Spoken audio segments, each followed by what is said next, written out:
ज्या सवलती यापूर्वी दिलेल्या आहेत, मी विधानसभेतही सांगितलं की त्यातली कोणतीही सवलत या कोणत्याही लाडक्या बहिणीला कुठल्याही परिस्थितीमध्ये पैसे बंद होता कामा नये.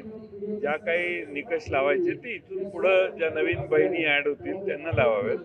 इथंपर्यंत ज्या स्वतःहून येऊन अर्ज लाईनीत उभ्या राहून भरलेल्या आहेत त्यांना थांबवणं योग्य होणार नाही. सर, बीडच्या प्रकरणामध्ये काही दागोदरी मंत्र्यापर्यंत जातात, काय सांगाल? बीडच्या प्रकरणामध्ये काही दागोदरी मंत्र्यापर्यंत जातात, काय सांगाल? नाही, आता ते सगळ्या गोष्टी हळूहळू पुढं आल्या की त्यावर बोलणं उचित आहे. आधीच कोणत्याही गोष्टींच्या बद्दल टोकाची भूमिका घेणे योग्य नाही. पोलीस योग्य ते तपास करतील आणि योग्य ती माहिती पुढे आणतील अशी आम्हाला आशा आहे. वाल्मिकी कराडांचा आका कोण मंत्रिमंडळात आहे की मंत्रिमंडळाच्या बाहेर आहे? ते ज्यांनी आका हा शब्द रूढ केला त्यांना विचारा, मला माहित नाही ते कोणाचं नाव घेऊन बोलतात. विधानसभा निवडणुकीनंतर महाविकास आघाडीतील अनेक नेते असतील किंवा जे पराभूत उमेदवार आहेत त्यांच्यामध्ये कुठेतरी नाराजीचा सूर दिसतोय. कोकणातले शिवसेनेचे नेते राजन साळवी हे देखील भाजपच्या वाटेवर असल्याचं म्हटलं तर काय एकूण महाविकास आघाडी कशी पाहते? पराभव झाल्यावर थोडा काळ वाईट वाटतं, नाराज होतात लोक, पण कुठं जातील असं मला वाटत नाही. ते देवेंद्र फडणवीस म्हणतायत भाजप हा देशातला सर्वात मोठा पक्ष आहे म्हणून. अर्थात संख्येप्रमाणे तोच मोठा आहे ना. तो काय महाराष्ट्रातही मोठा झालाय आणि भारतातही मोठा झालाय. जगदीश बाबांचं असं म्हणणं आहे ते दोन्ही पवारने एकत्र यावं, काय वाटतं? ते काय नक्की म्हणते मला माहित नाही, मी बघून सांगेन तुम्हाला. मराठा समाज आणि वंजारा समाज वाद होऊ शकतात असं कधी वाटतंय, काय सर? होऊ नये तसा प्रयत्न सर्वांनी केला पाहिजे.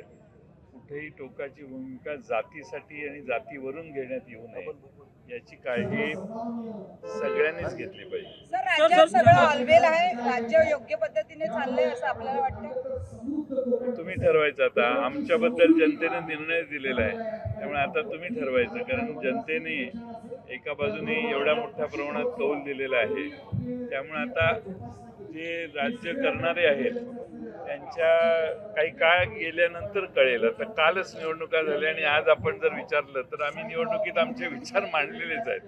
त्यामुळे आता नव्याने विचार मांडायला काही घटना व्हाव्या लागतील, त्यानंतर पाहू. साहेब, अजित पवार आणि शरद पवार एकत्र यावे अशी चर्चा सुरू आहे. साहेब साहेब साहेब पाटील साहेब पाटील साहेब पाटील साहेब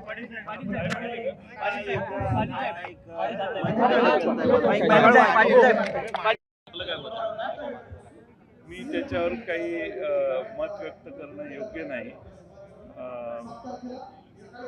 लोक बोलतात वेगळे, लोकांच्या अटकळी आहेत, त्यामुळं लोक म्हणतात.